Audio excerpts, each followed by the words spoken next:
हमारे स्टूडेंट्स कैसे हैं आप लोग? उम्मीद है आप लोग सब खैरियत से होंगे। आज हम करेंगे new syllabus mathematics 7th addition book 2, जिसे हम D2 भी कहते हैं। और इस बुक की हम एक्सरसाइज करेंगे 10th ए, और 10th ए का हम सवाल करने जा रहे हैं 3 और 4। इस वीडियो में हम कोशिश करेंगे 2 सवाल कंप्लीट करें, 3 और 4। इससे पहले मैं इस एक्सरसाइज की 2 क्वेश्चन की 2 वीडियो बना चुका हूँ, क्वेश्चन 1 और क्वेश्चन 2 की। और उसका मैं लिंक इसके डिस्क्रिप्शन में दे दूंगा ताकि आप लोग उसको भी देख लें। और क्वेश्चन 3 हम समझने की कोशिश करते हैं कि वो क्या कहता है। ठीक है, क्वेश्चन 3 जो है इसमें ये लिखा हुआ है कि in right angle triangle A B C, एक राइट एंगल ट्राइंगल है ए बी सी। वो मैं भी बना देता हूँ फिगर्स के ऊपर तो आपको समझ में आ जाएगा। पहले हम सवाल थोड़ा सा पढ़ लेते हैं। और उसमें इस ट्राइंगल के अंदर जो ए बी की लेंथ है वो 8 सेंटीमीटर है, और बी सी की लेंथ जो है वो 15 सेंटीमीटर है। जबकि इसका जो एंगल है जो कि बी की साइड पर, देखिए एंगल बी जो लिखा होता है इसका मतलब है एंगल जो है बी साइड के ऊपर, और इसके अंदर राइट एंगल ट्राइंगल के अंदर बी सेंटर में ये शो करता है कि जो चीज़ सेंटर में होती है एंगल वहीं होता है। ठीक है, तो इस पर बी पर एंगल है जो बताया, जो कि 90 डिग्री का अपना एंगल है। इस पूरे राइट एंगल ट्राइंगल के अंदर हमें फाइंड क्या करना है, लेंथ ऑफ ए सी की लेंथ मालूम करनी है। ये सवाल मैंने दोबारा यहाँ लिख दिया और मैं आपको फिगर ड्रॉ कर देता हूँ पहले। ये मैंने फिगर ड्रॉ कर ली है। इसमें ए बी सी का एक राइट एंगल ट्राइंगल है, ए बी सी का राइट एंगल ट्राइंगल है, जिसमें ए बी की लेंथ जो है वो 8 सेंटीमीटर है, और बी सी की लेंथ जो है वो 15 सेंटीमीटर है, और ये एंगल जो है वो बी पर है जो कि 90 का एंगल है। 90 का एंगल लिख दिया है यहाँ पर। अच्छा, और प्लस इसके अलावा ये हमारे तमाम जो इन्फॉर्मेशन दी हुई है, गिवन है हमारे पास। और हमने मालूम करना है फाइंड द लेंथ ऑफ ए सी की लेंथ जो है ना ये हमें फाइंड आउट करनी है। ठीक है, हम सीख रहे हैं इस एक्सरसाइज में पाइथागोरस थ्योरम। तमाम जो लेंथ है हम पाइथागोरस थ्योरम के जरिए ही इस एक्सरसाइज में फाइंड आउट कर रहे हैं। और पाइथागोरस थ्योरम के अंदर हमें 3 चीज़ें होती हैं। एक हमारे पास हाइपोथेनस होता है, एक हमारे पास ये बेस या एडजेसेंट होता है, एक हमारे पास परपेंडिकुलर या अपोजिट होता है। 3 लेंथ हमारे पास उस थ्योरम के अंदर मौजूद होती हैं, और उन 3 में से किसी एक को हम आराम से मालूम कर सकते हैं अगर हमें 2 लेंथ मालूम हो। इसके अंदर हमें 2 लेंथ हमें मालूम है, तो हम तीसरी वाली लेंथ जो है उस पाइथागोरस थ्योरम के जरिए इजीली मालूम कर सकते हैं। पाइथागोरस थ्योरम के अंदर ज़रूरी है कि राइट एंगल ट्रायंगल हो, और जिसमें राइट एंगल ट्रायंगल कौन सा होता है जिसके अंदर 90 का एंगल होता है, और 90 के एंगल वाली लाइन जो है वो सबसे बड़ी लेंथ होती है और वो हाइपोटेनस कहलाती है। तो सबसे पहले हम ये देखते हैं कि हम यूज़ करेंगे पाइथागोरस थ्योरम। तो इस क्वेश्चन को सॉल्व करने के लिए हम पाइथागोरस थ्योरम इस्तेमाल करते हैं बाय द यूज ऑफ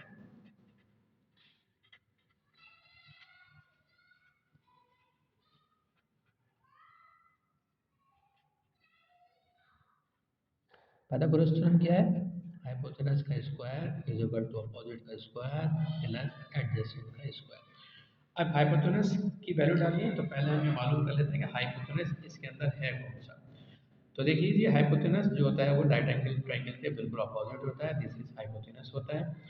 और इसमें से कोई एक हम अपोजिट ले सकते हैं, कोई दूसरे वाले को हम एडजेसेंट ले सकते हैं। इसको मैं एडजेसेंट लूँगा जो कि नीचे की साइड के ऊपर है, और इसको मैं अपोजिट लूँगा। अपोजिट को हम परपेंडिकुलर भी बोलते हैं और एडजेसेंट को हम बेस भी बोलते हैं। तो हाइपोटेनस की वैल्यू पुट करेंगे। हाइपोटेनस की वैल्यू पुट इसलिए नहीं करेंगे कि हमें मालूम करना है, तो हाइपोटेनस की जगह हम ए और सी लिख लेते हैं। ठीक है ना, कि हमें जी ए सी मालूम करना है उसका स्क्वायर। ठीक है, ए सी क्योंकि हमें मालूम करनी है, लेंथ पूछ भी रहा है फाइंड द लेंथ ऑफ ए सी, तो हम यहाँ ए सी ही लिख लेते हैं क्योंकि हमें ए सी की लेंथ पता करनी है। तो इज इक्वल टू अपोजिट हमारे पास कितना है 15 सेंटीमीटर, इसका स्क्वायर आएगा, और एडजस्ट हमारे पास क्या है 8, उसका स्क्वायर भी आएगा। ठीक, क्योंकि स्क्वायर जो है फार्मूले के अंदर मौजूद है। जब हम 15 का स्क्वायर लेंगे तो हमारे पास क्या आंसर आएगा, 15 मल्टीप्लाई बाय 15। हमें पता है कि 15 को 15 से मल्टीप्लाई करेंगे, स्क्वायर का मतलब होता है 2 टाइम्स, दोनों को आपस में मल्टीप्लाई कर लें तो ये हमारे पास आ गया 225 और 8 का जो स्क्वायर होगा वो होगा 64। ठीक है जी, ये सी का स्क्वायर आ गया। इन दोनों को हम प्लस कर लेंगे, 225 और 64 को हम प्लस करते हैं तो ये हो गया हमारे पास 5 4 9 6 8 और ये 289। ठीक है, हमारे पास 289 ए सी का स्क्वायर आ गया। अब ए सी का हमें स्क्वायर नहीं चाहिए, हमें सिर्फ ए सी चाहिए, तो हम यकीनन ए सी का स्क्वायर हटा देंगे, स्क्वायर को रिमूव करेंगे।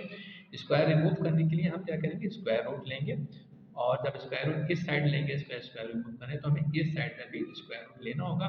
तो इसलिए हम क्या करेंगे, taking square root on both side. A C का square root is equal to, इसका भी स्क्वायर रूट लेंगे 289, ये स्क्वायर स्क्वायर कैंसिल हो जाएगा, हमारे पास ए सी आ गया, और इसका स्क्वायर रूट कितना होता है, स्क्वायर रूट ऑफ 289, ये हमारे पास है 70। तो ये मैं ए सी की लेंथ हमें पता चल गई 17, क्योंकि सेंटीमीटर के अंदर हमें यूनिट दिया हुआ है तो इसको सेंटीमीटर लिख देंगे। 17 सेंटीमीटर ये हमारी इसकी लेंथ है, जो कि हमारा आंसर भी है। अब हम करेंगे इसका क्वेश्चन नंबर 4।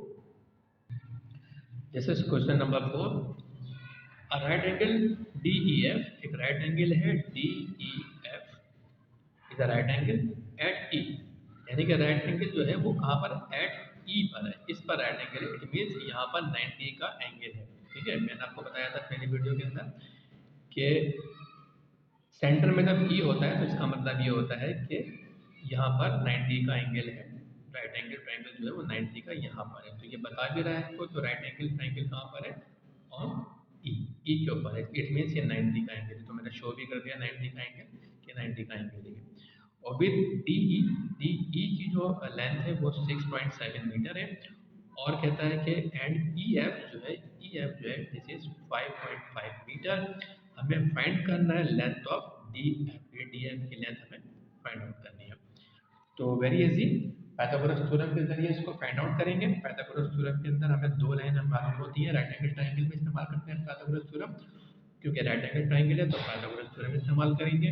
इसकी एक लेंथ मालूम करने के लिए, इसमें दो लेंथ हमें मालूम होती है, तो तीसरी हमें आराम से पता चल जाती है। So by the use of Pythagoras theorem,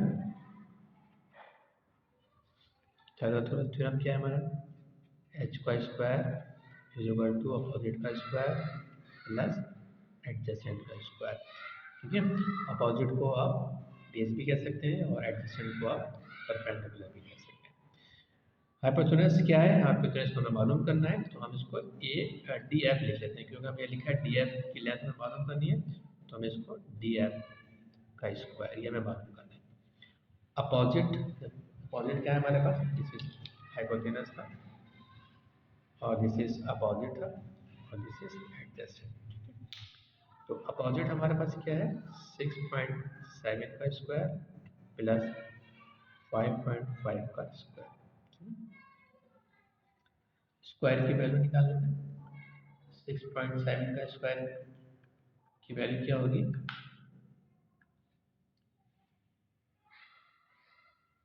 44.89, और 5.5 क्या होगी वैल्यू,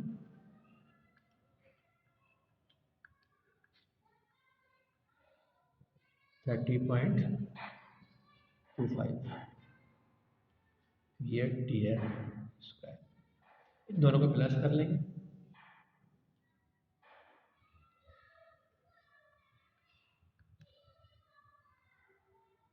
75.14 डी एफ की वैल्यू। हमें डी एफ स्क्वायर नहीं चाहिए, सिर्फ ओनली स्क्वायर चाहिए, तो हम क्या करेंगे, स्क्वायर रूट लेंगे और स्क्वायर रूट दोनों साइड पर लेंगे। ठीक है ना,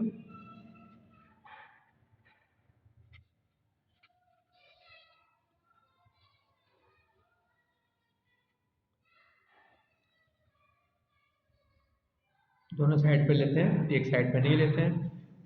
असल में तो हमें इसका स्क्वायर रूट हटाना होता है, लेकिन हम लेते दोनों साइड पर हैं, ठीक है, एक साइड पे नहीं ले सकते। ये स्क्वायर रूट खत्म हो गया, तो इसकी वैल्यू आए डी एफ की, और सॉरी ये तो ख़त्म करना है ना, यहाँ लिख देता हूँ डी एफ, इसका स्क्वायर रूट खत्म किया तो स्क्वायर रूट कितना होगा इसका, स्क्वायर रूट ऑफ 75.14, 8.668 आ रहा, तो हम 8.67 ले लेते हैं, 8.67, और यूनिट क्या है, मीटर, तो ये मीटर के अंदर हमें डी एफ की लेंथ पता चल गई, जैसे डी एफ की लेंथ हमें 8.67 मालूम चल गई, और ये हमारा आंसर भी हो गया। क्वेश्चन 4 भी कंप्लीट हो गया। इस वीडियो में मैंने आपको 2 क्वेश्चन करा दिए, क्वेश्चन 3, क्वेश्चन 4, और उम्मीद है कि आपको ये दोनों क्वेश्चन समझ में आ गए होंगे। अगर कोई प्रॉब्लम है, कुछ चीज़ समझ नहीं है, कुछ मालूम करना है, तो कमेंट बॉक्स के अंदर आप कमेंट्स लिख सकते हैं, कोई सवाल लिख सकते हैं, आपको फौरन उसका जवाब भी दूंगा। अगर आपको ये वीडियो पसंद आई है तो लाइक का बटन दबा दें, इससे मेरी हौसला अफजाई होती है। और अगर आपने अभी तक मेरा चैनल सब्सक्राइब नहीं किया है तो इसको फौरी तौर पर सब्सक्राइब भी कर लें, ताकि आपको इसी तरह की अच्छी वीडियो मिल सकें, और बेल आइकॉन को भी प्रेस कर देगा ताकि आपको इन्फॉर्मेशन भी साथ साथ मिलती रहे। थैंक यू वेरी मच, अल्लाह हाफिज़।